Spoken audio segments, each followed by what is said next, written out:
Hey, everybody, welcome back to another edition of NAHL Coaches Corner. My name is Alex Kyrias. Today we sit down with the head coach of the Shreveport Mudbugs as we say hi to Jason Soupy Campbell. Soupy, how you doing today? Doing great. Loving life in Louisiana right now. Yeah, tell us about life in Louisiana. Give us a snapshot currently of what's happening in Shreveport. Are things open? What's going on? Yeah, we're still not quite in phase three or anything like that. We got to wait until the end of July or close to the end of July. Um, they just decided just to hold off on advancing to phase three for a little while, just the way things were going, with the uptick in cases and stuff like that. But for the most part, I don't see a whole lot of mask wearing necessarily around, but that's going to change here shortly too, because I know the mayor is going to possibly mandate or is mandating that everybody wears a mask if they go into a business. Now, Bossier, the Red River separates the two cities, Bossier City and Shreveport. Bossier hasn't implemented that yet, but we'll see what happens. It's everybody's definitely aware of it, um, uh, but people seem to be trying to live their lives as normal as possible still. So we're conscious of it. My wife's a nurse, so she sees some of it, and so she's got me on edge a little bit, making sure that our kids are taking care of ourselves. But again, at the same time, just trying to live our lives and prepare. And so that's kind of the update where we're at right now. And hopefully, come the end of July, we'll be moving into phase three at least and rolling forward.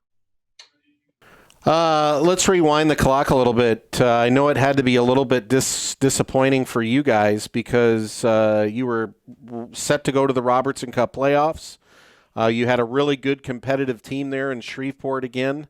You had a host of guys with NCAA commitments, which we'll talk about here in a minute, but just your initial reaction behind something you've probably never had to do, which is sit down with all of your players and tell them that, all the hard work and things like that was basically over.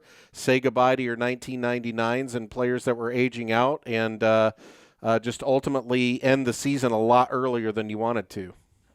Yeah, that hit us all pretty hard, just like any other team and any other coach. I'm pretty sure, we were heading to the playoffs, and we're just getting down to the tail end of the season there, and to the most exciting part when guys get to really see maybe reap some of the benefits of the hard work that they put in all year and the previous summer. So we basically called everybody in once we got word. All our guys were still here, so once we got word that the league was shutting down for the remainder of the season, we went through with exit interviews, but basically saying, look, there is still a little possibility that you may come back, but at this point we are sending everybody home, and we kind of had our exit interviews that way, and it was tough pill for the boys to swallow, because again, it's just playoff time, right, or gearing up for the playoffs, and the four teams that were in, it was, we were looking forward to a real good battle, and so it was pretty disappointing. There were a few tears, especially the guys that are aging out, their last kick at the can. But again, the message is, it's just out of our control. It may be hard to understand or hard pill to swallow, but it's really out of our control. It's out of your control, and it's the way life is sometimes. So we just have to find a way to make the best of the upcoming summer and prepare for this upcoming season, wherever these guys may be, whether they're returning or moving on to NCAA. Speaking of moving on to the NCAA, all was not lost, because I know that you guys had another really good year of NCAA commitments from that roster last year, and you've been doing it since you've entered the league. And I'm wondering, from your perspective, what are you and your staff doing behind the scenes to make sure that every player that walks through that door, puts on that jersey, leaves knowing that he's going to be playing NCAA hockey? Well, I firmly believe right from the beginning when the Mudbugs joined the North American Hockey League with Carlos Zernis and Francis Anzalone, they really set the bar pretty high in that first year. And then, you know, as years went on, we just tried to keep it there. And there, for me, there's still a lot that I'm learning along the way, and I love this part of this game, but we let the guys know right from the get-go that not only do I have their back, but our assistant coach, associate head coach, our GM, our owners, we've got a good working relationship with Total Package Hockey, and we still have those connections with Francis and our director of scouting. There's so many other things going on, and so many other people out there pulling the rope to help these guys get to the next level, communicating with their advisors if they have one.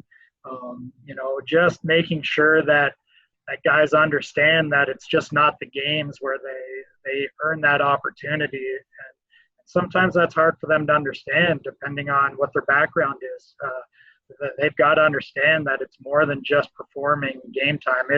It's preparing in the weight room, by the way they eat, the way they sleep, the way they treat each other. And then they finally get all that hard work and commitment, hopefully, translates into their on ice performance when it comes game time.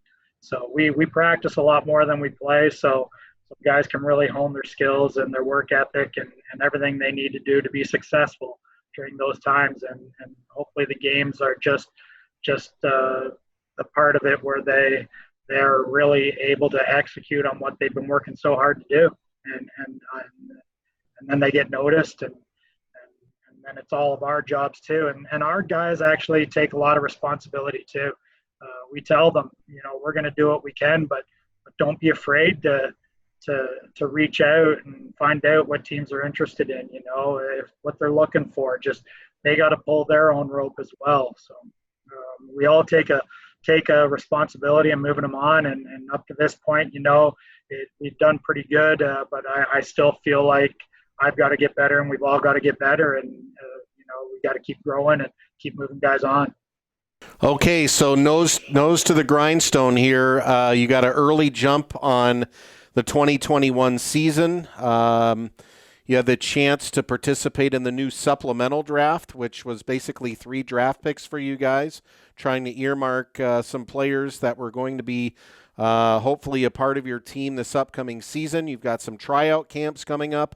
You've got the entry draft coming up on July 21st. So the question is, knowing who you've lost from last year and trying to rebuild a team to get back to the playoffs, get players committed, what were kind of some of the biggest needs you felt going into this year, going into the drafts and the tryout camps? Well, the supplemental draft gave us an opportunity, right off the hop. We lost a lot of experience up front, down the middle, guys with some good junior hockey experience, older guys.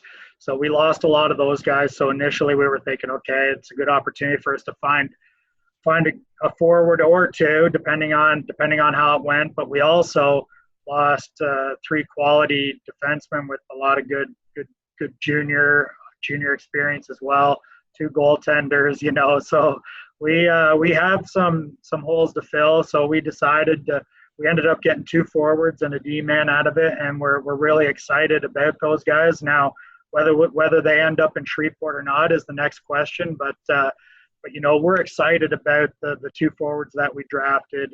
If they end up in Shreveport, we just know that they're going to be able to be impact players for us.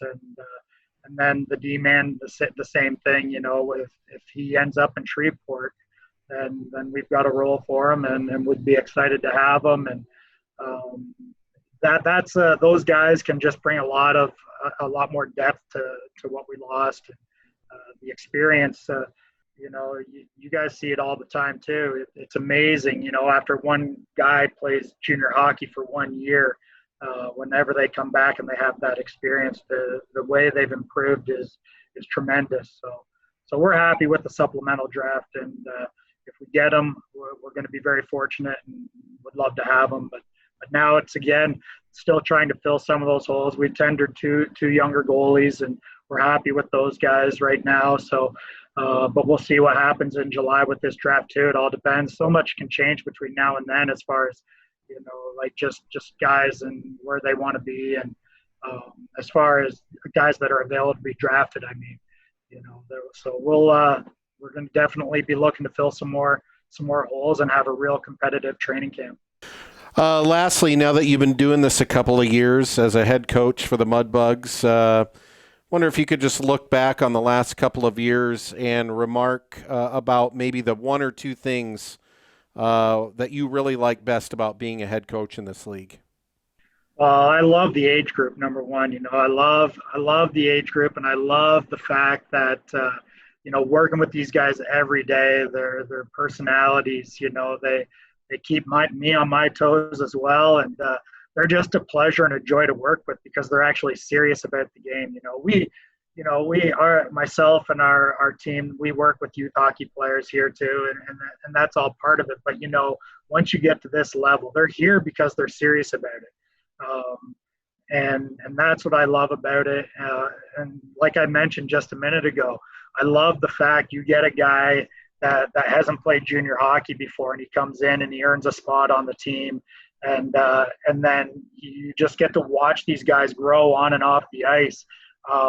And by the time you get halfway through the year, you may have a guy that's been sitting in and out of the lineup just trying to buy his time and working hard and just trying to earn his spot. And then when he kind of breaks through that barrier and he's in the lineup every game from there on out, and then he maybe returns the next year, just to see the growth of those players on and off the ice just makes you proud as a coach, and you're really happy for those kids and just to be a part of that growth, and then moving them on to the NCAA level and hopefully beyond. You were just a part of that, and that's really what I love about this age group and being able to coach here.